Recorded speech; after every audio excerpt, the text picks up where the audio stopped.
Halo pemirsa, selamat malam. Senang sekali malam hari ini kembali menyapa Anda di Indonesia Business Forum bersama dengan saya, Sally Alexandra.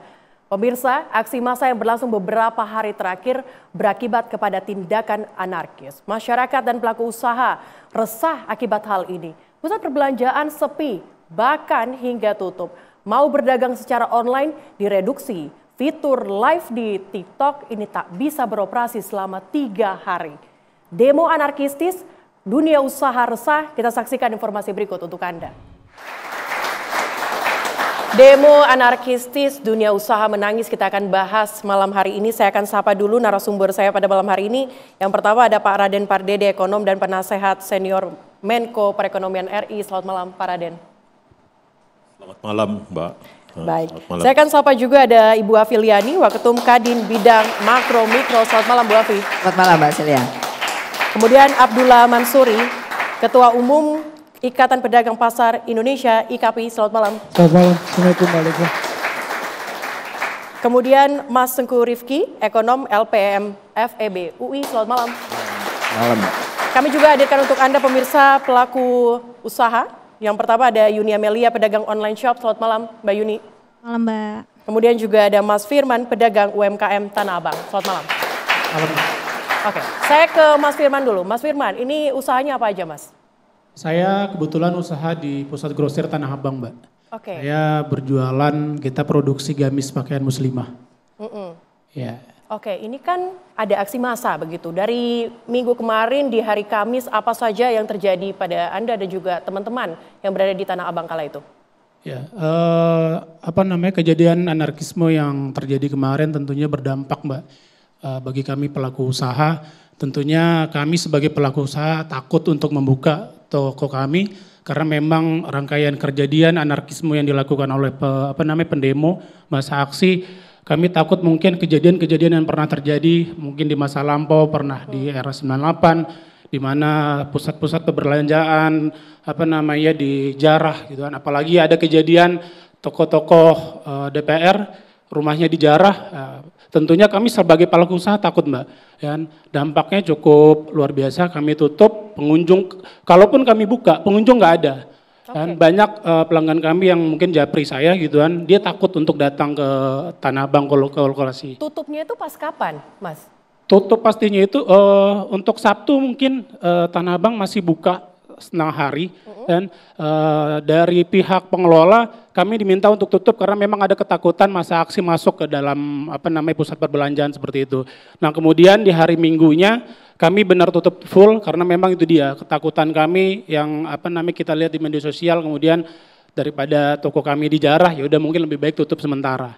Oke, tapi ada tidak mungkin barang-barang yang kemudian akhirnya dibawa pulang akibat ketakutan tersebut? Ya betul. Untuk antisipasi kalaupun memang nanti kejadian buruknya terjadi, masa aksi masuk anarkis ke dalam pusat perbelanjaan, ya sebagian barang-barang yang ada di toko kita bawa, ya daripada nanti mungkin penjarahan masuk kemudian barang kita hilang, gitu kan, mungkin lebih baik kita bawa pulang. Oke, Tanah Abang itu kan besar ya, luas, banyak pedagang di sana. Apakah semuanya melakukan hal yang sama atau bagaimana Mas? Hampir 70%, karena memang tetap sebagian dengan kondisi seperti ini, walaupun takut dengan kondisi anarkisme yang ada di luar, sebagian masih buka. Saya pun pada hari Sabtu itu masih buka, walaupun memang info di media sosial itu sudah meluas Mbak ya. Ada aksi besar-besaran, kita tahu bahkan akan ada anarkisme gitu kan, tapi sebagian masih buka. Nah walaupun ya tidak ada pengunjung sama sekali sebenarnya ya, tapi ya sebagai pelaku usaha kita harus terus berjuang kan Mbak. Oke, artinya terdampak tuh selama 4 hari begitu ya Mas ya? Iya betul. Selama 4 hari berapa banyak kerugian yang dialami? Kerugian omset turun drastis sampai 50% ke atas lah Mbak gitu kan, hampir 70%, jadi ya lumayan besar lah kita merugi pada saat beberapa hari ini. Oke, sekarang kan aksi sudah selesai, sudah mereda begitu. Apakah sudah kembali untuk mendapatkan pendapatan seperti semula atau bagaimana? Kalau untuk per hari Senin, kebetulan karena kami juga meyakinkan para pengunjung bahwa kondisi sudah cukup kondusif, ya alhamdulillah mungkin sudah mulai ada beberapa pengunjung yang datang ke Tanah Abang untuk berbelanja seperti itu. Jadi sudah mulai ada pemasukan lah, ya walaupun memang tidak seperti sebelum-sebelumnya gitu, masih banyak masyarakat yang takut untuk ke Tanah Abang seperti itu. Artinya pengunjung masih belum normal begitu ya? Ya betul. Oke, saya akan ke IKP. Pak Mansuri, mungkin Anda bisa menyikapi ini, apakah juga sama di Tanah Abang ataupun ada hal yang berbeda? Iya, kebetulan Mbak Firmannya anggota IKP juga. Jadi secara keseluruhan memang sama. Mbak Alexa, saya harus sampaikan bahwa sebelum ada aksi, itu kondisi pedagang sudah menangis. Tidak hanya pengunjungnya nggak mau datang ke pasar, tetapi memang dari beberapa bulan itu daya beli sudah tertekan.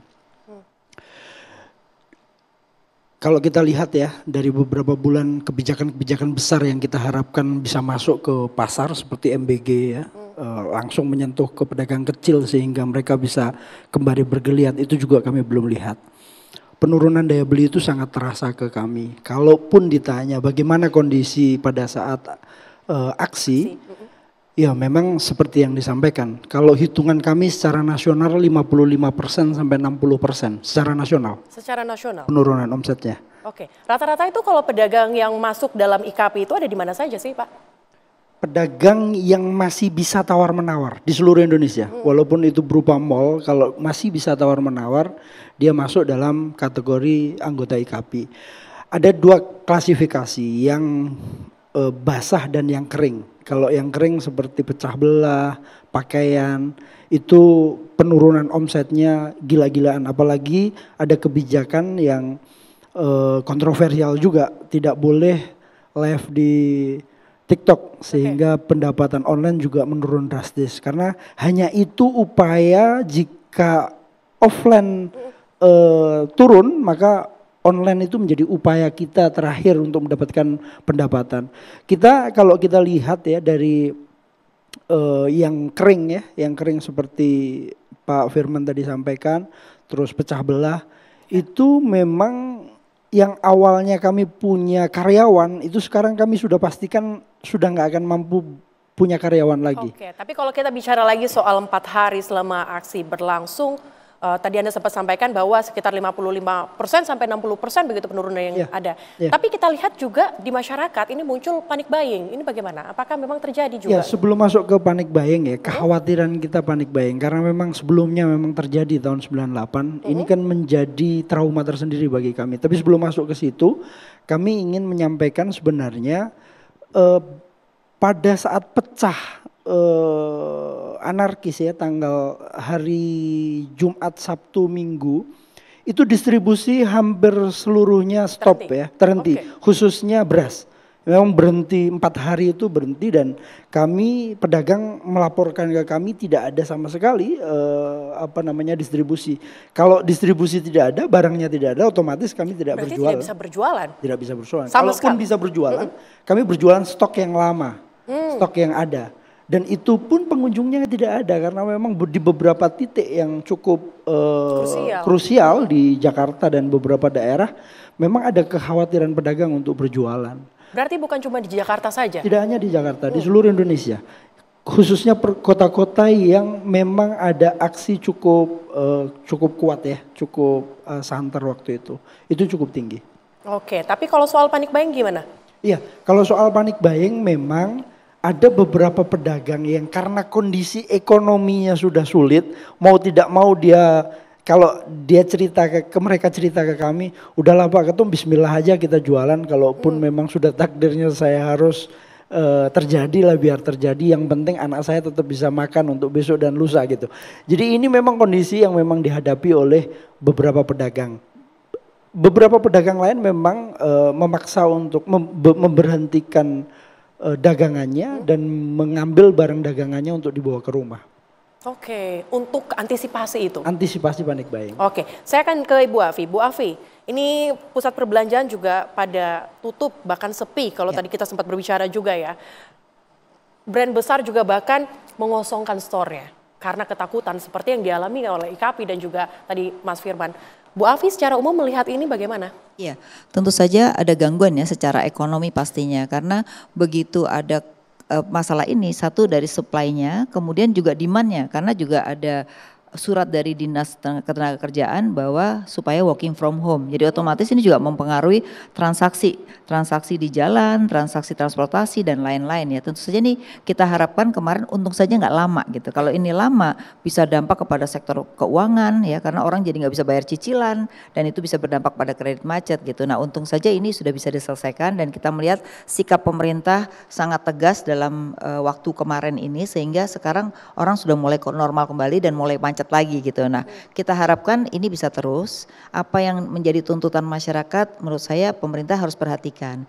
Jangan sampai nanti dalam waktu 5 bulan ternyata tidak ada delivery kepada masyarakat ya, masyarakat tidak merasakan kebijakan-kebijakan itu terhadap mereka. Ini bisa lebih bahaya lagi gitu demonstrasinya gitu. Nah, oleh karena itu perlu diperhatikan jangan sekedar temporary di dalam membuat kebijakan. Ini kan baru temporary kan, pokoknya pengamanan. Tapi setelah pengamanan apa dong? Misalnya dari sisi APBN. Ya, APBN kita ini berapa persen sih yang nanti berkaitan dengan masyarakat barang publik, kemudian yang berdampak pada peningkatan pendapatan masyarakat misalnya. Karena kalau kita lihat dari sisi sosialnya banyak sekali. Tapi kan masalahnya yang sosial itu sudah mendapat BLT, sudah mendapat BPJS. Yang masalah itu kan sekarang kelas menengah bawah yang tidak mendapatkan apa-apa dari pemerintah gitu. Nah ini dibutuhkan apa? Dari sisi insentif kepada dunia usaha agar multiplier efeknya kepada daya beli masyarakat ya. Kemudian apa yang bisa dilakukan melalui APBN agar berdampak ya. Misalnya contohnya efisiensi lah. Efisiensi maksudnya baik, tapi ternyata itu berpengaruh terhadap ekonomi di daerah. Karena APBD harus ngerem ya. Dana transfer ke daerah dikurangi, sekarang mereka berlomba-lomba nyari PBB. Akhirnya terjadilah kasus di Pati misalnya. Nah ini berbahaya karena ini akan ikut berdampak di daerah-daerah masing-masing karena mereka berlomba-lomba cari pendapatan di luar transfer ke daerah gitu. Nah artinya apa? Di sini pemerintah mesti lihat akar masalahnya. Harus ada pembenahan Betul, berarti ya? Karena kalau akar masalahnya tidak diselesaikan ini akan muncul lagi nanti mungkin 5 bulan lagi. Oke, harus ada pembenahan, nanti kita akan coba elaborasi lagi bersama dengan Pak Raden tentunya. Usai jeda tetaplah bersama kami di Indonesia Business Forum.